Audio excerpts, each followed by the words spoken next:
So, conversations with a narcissist, the internal conversations that are going on, ones we don't get to hear, which are the real sort of narrative, the fantasy that they have in their mind, and how you, the external object, should be behaving in regards to the internal object, the relationship that's really going on, this merging, this fusion to make them feel whole, this merging that gives them this narcissistic relation that gives them this godlike omnipotence about themselves, that they're superior and more grandeur and more elite than anybody else.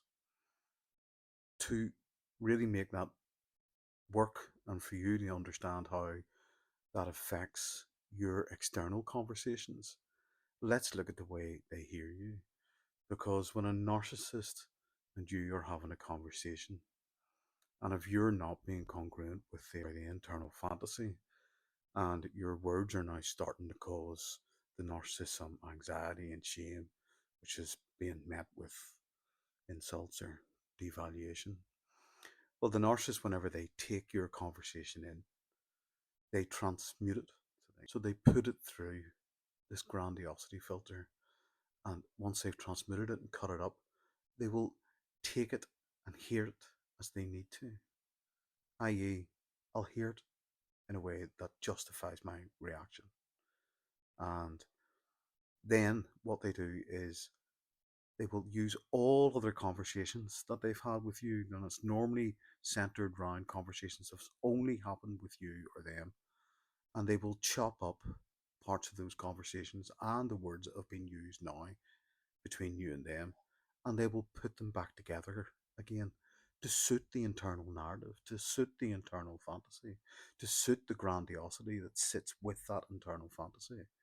And then they will deliver it back out to you again via confabulation, which is done in a very sort of precise, concise, sort of believable way, because they do believe it. They believe the bullshit narrative that is their own grandiosity. And to the narcissist to not accept that, to see themselves as any less than that, is annihilation for them. That causes a narcissistic injury, which in turn will just make the cycles of devaluation even worse.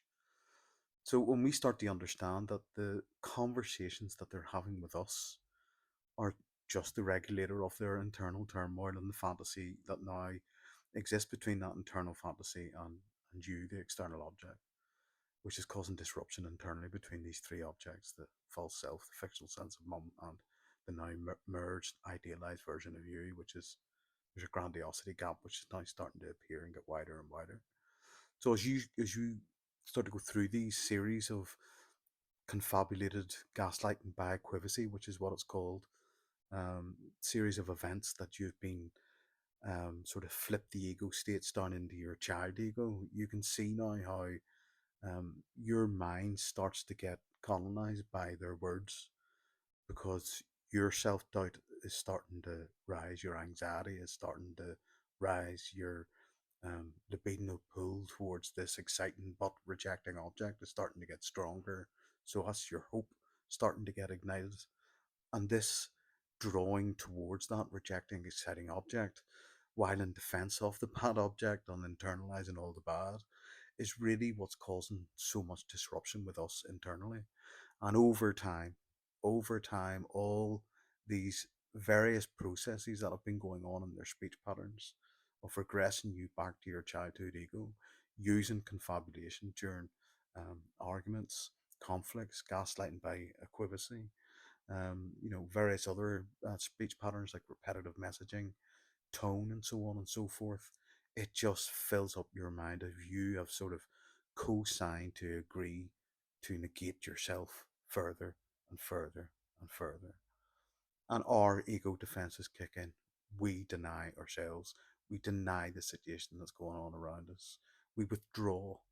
We withdraw from ourselves even further. We withdraw from the partner. We start being more disassociative, away from not only ourselves, but the relationship itself.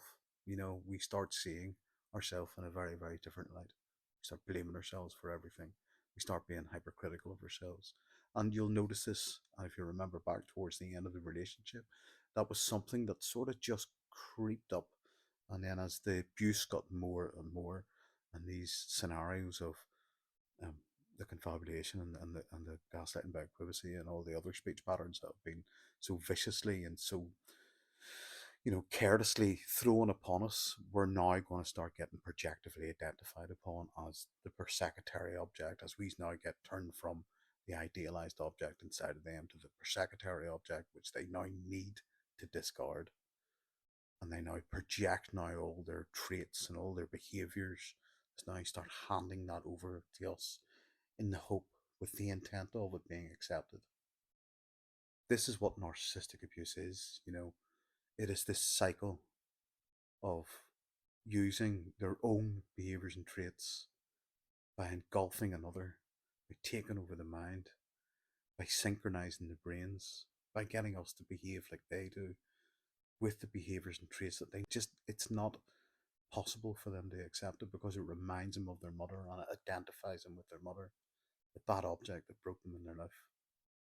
And the fictional sense of mum just needs that gratification. She needs that satisfactory sense of safety and services and supply. And the narcissist's false self is completely enslaved, completely and utterly enslaved to both the fictional sense of mum and the shared fantasy. Peace out. Hope that helps explain things.